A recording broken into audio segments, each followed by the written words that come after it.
नमस्कार दोस्तों, चलिए स्वागत करते हैं आपका आपके चैनल इन्वेस्ट कर पर।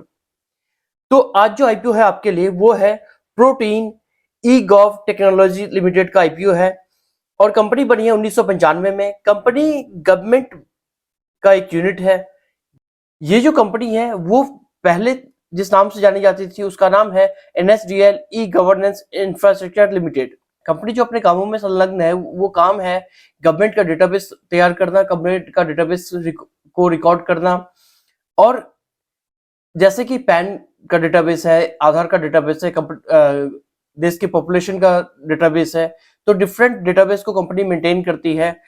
तो हम आगे बढ़ते हैं कि कंपनी के फाइनेंशियल्स को एक नजर जान लेते हैं, फिर आगे चर्चा करेंगे हम ग्रे मार्केट के बारे में। एसेट्स जो है 30 जून 2023 के हिसाब से है वो है करीब करीब 1133 करोड़ के आसपास का, और रेवेन्यू है 233 करोड़ के आसपास का, प्रॉफिट आफ्टर टैक्स है 32 करोड़ के आसपास का, नेटवर्थ है 888 करोड़ के आसपास का, रिजर्व एंड सरप्लस है 847 करोड़ के आसपास का। 31 मार्च 2023 के हिसाब से यदि देखा जाए तो एसेट्स है कंपनी के पास में 1104 करोड़ के आसपास का, रेवेन्यू है 783 करोड़ के आसपास का, पैट है 107 करोड़ के आसपास का, और नेटवर्थ है 856 करोड़ के आसपास का, 816 करोड़ के आसपास का रिजर्व एंड सरप्लस है। यह है 2023 मार्च के हिसाब से। और वहीं 22 में देखा जाए तो इनका जो एसेट्स रहा है वो है 988 करोड़ के आसपास का, और रेवेन्यू है 770 करोड़ के आसपास का, पैट है 143 करोड़ के आसपास का, और नेटवर्थ है 788 करोड़ का आसपास का, रिजर्व एंड सरप्लस है 747 करोड़ के आसपास का। तो स्क्रीन पर आपको फिनेंशियल्स दिए गए हैं, वहां से आप देख सकते हैं कि कैसे क्या है। तो हम बात कर लेते हैं इसके लॉट साइज के बारे में। रिटेल मिनिमम 1 लॉट लगा सकते हैं जिसमें उनको 18 शेयर मिलेंगे जिसकी कुल लागत हो जाएगी 14,256 रुपये, और रिटेल मैक्सिमम लगा सकते हैं 14 लॉट जिसमें 252 शेयर मिलेंगे और उसकी कुल लागत हो जाएगी 1,99,584 रुपये।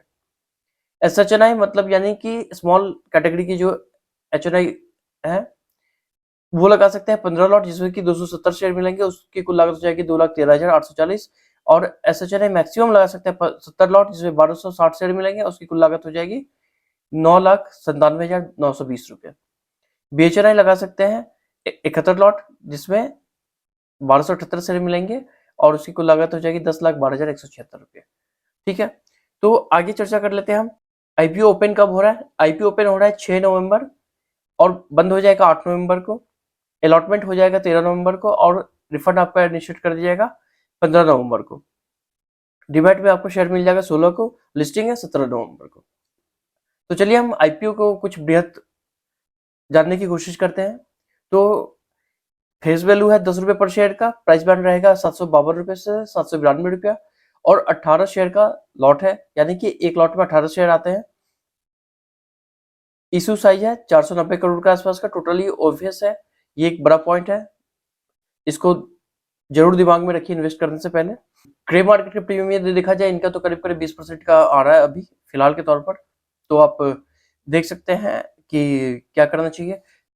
तो चलिए कंक्लूजन पर पहुंच जाते हैं किस आईपीओ में इन्वेस्ट करना चाहिए या नहीं करना चाहिए। तो देखिए इस यहाँ एक बड़ा पॉइंट है ओएफएस है, तो ओएफएस से भी आप इन्वेस्ट कर सकते हैं। ऐसा नहीं होता है कि ओएफएस रहने से इन्वेस्ट नहीं करना चाहिए, वो आप देख लीजिएगा। और मेरा कोई रिकमेंडेशन नहीं है कि आपको इन्वेस्ट करना चाहिए या नहीं करना चाहिए, वो आपका व्यक्तिगत राय होगा। मैंने जैसे आपको बता दिया उस हिसाब से आपको देख लीजिए कि आपको करना है या नहीं करना है। फिनेंशियल्स ठीक ठाक हैं इसके। और कंप्यूटर की बात करूँ तो इसका जो कंप्यूटर है मार्केट में फिलहाल के तौर पर कोई नहीं है। और आगे हम यदि इसके कुछ इंपॉर्टेंट की पॉइंट को यदि देखा जाए तो वहां आपको देखने को मिल सकता है कि इनका जो पीई है वो करीब 29 का आ रहा है, और मार्केट कैपिटलाइजेशन है 3,203 करोड़ के आसपास का, आरओई है 12 पॉइंट के आसपास का, और आरओसी है 16 पॉइंट के आसपास का, ईपीएस है 26 पॉइंट के आसपास का, और ओएनडब्ल्यू है 12 के आसपास का। 20 से 30% का आपको लिस्टिंग गेन मिल सकता है इस आईपीओ से। और लॉन्ग टर्म के हिसाब से देखा जाए तो आप इन्वेस्टेड रह सकते हैं इस आईपीओ में, और इन्वेस्टमेंट करना और ना करना वो आपका व्यक्तिगत राय होना चाहिए। यदि वीडियो अच्छा लगा हो तो चैनल को जरूर से सब्सक्राइब कर लीजिएगा, वीडियो को लाइक कर दीजिएगा। धन्यवाद।